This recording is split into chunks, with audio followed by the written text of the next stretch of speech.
আজকে আমি খুব সামান্য উপকরণে ও অল্প সময়ে তৈরি করে দেখাবো কলার পাতায় ডিম পাতুরি বা ডিম ভাজা, যে যেটাই বলেন না কেন। এই রান্নাটা করে নেব। রীতা রায়ের রান্নাঘরে তোমাদের সবাইকে স্বাগত। তার জন্য আমি 5টা ডিম নিয়ে নিয়েছি। এদিকে কিছু সবজি কেটে নিয়েছি, আলু, বেগুন, কাঁচা জিরে বেটে নিয়েছি, শুকনো লঙ্কা বেটে নিয়েছি, এদিকে পেঁয়াজ কুচিয়ে নিয়েছি, টমেটো নিয়েছি। কড়াইতে তেল গরম করে নেব। আলুটা একটু ভেজে নেব, লবণ হলুদ দিয়ে আলুটা একটু ভেজে নিতে হবে।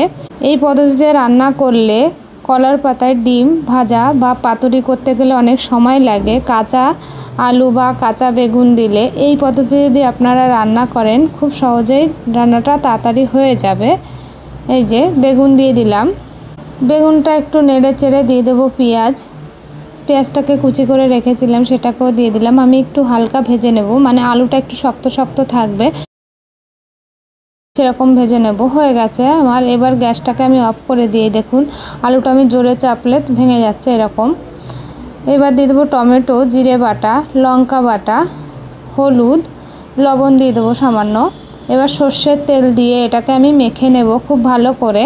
এই রান্নাটা এইভাবে করে দেখবেন, খুব কম সময়ের মধ্যে হয়ে যায়। আলু বেগুন এগুলো একটু ভেজে নিলে কলার পাতায় দেওয়ার পরে বেশিক্ষণ রাখতে হয় না, হয়ে যায় তাড়াতাড়ি। এই যে সিদ্ধ করার পরে আমি ছুলে ডিমটাকে মাঝখান দিয়ে দুভাগ করে নিয়েছি। লবণ আর হলুদ দিয়ে দিলাম,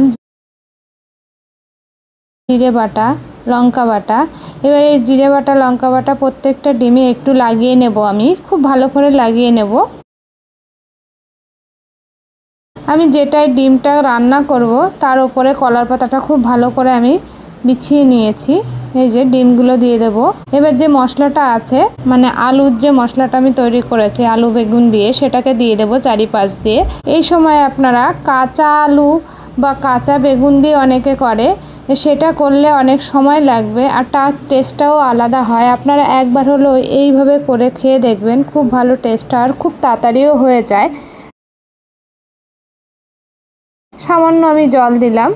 ঢাকার জন্য একটা প্লেট বা একটা ঢাকনা নিতে হবে যেটা সমান থাকবে, আমাকে এটা উল্টে দেওয়াতে সাহায্য করবে।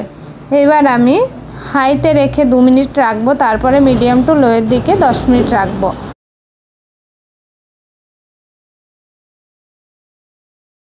এবার যে প্লেটটা আমি নিয়েছিলাম সেই প্লেটটাতে আমি কলার পাতা ভালো করে বিছিয়ে দেবো। আমি উল্টে দেবো ডিমটাকে।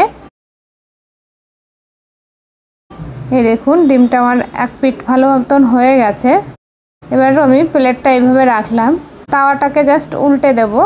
এই যে উল্টানো হয়ে গেছে। এবার খুব সাবধানে আমি আবার এটাকে ট্রান্সফার করে দেব। এই দেখুন আমি উল্টিয়ে দেখাচ্ছি। এই দেখুন কি সুন্দর হয়েছে একটা পিঠ। কলার পাতায় রান্নাটা একটু পুড়ে পুড়ে যায়, তাতে ফ্লেভারটা ভালো আসে, খুব সুন্দর একটা গন্ধ বেরোয়। আপনারা ভাববেন না এটা পুড়ে গেছে খারাপ লাগবে, এটা একটু হালকা পুড়ে গেলেও অসুবিধা নেই, এটা খেতে খুবই টেস্টি লাগে। এই দেখুন, এই যে রান্নাটা দেখুন হয়ে গেছে আমার, বেশি সময় লাগবে না আপনার। এই যে রান্নাটা আমার তৈরি হয়ে গেছে। এবার আমি কাঁচা সর্ষের তেল দিয়ে একটু ঢাকা দিয়ে দেব। ঢাকা দিয়ে আমি নামিয়ে নেব। এটা গরম ভাতের সঙ্গে আর কিছুই লাগবে না। এই রান্নাটা আপনারা রুটি পরোটা দিয়েও খেতে পারেন, খুব সুন্দর লাগে। আপনারা একবার হলেও সবজি ভেজে এইভাবে কলার পাতায় রান্না করে দেখবেন।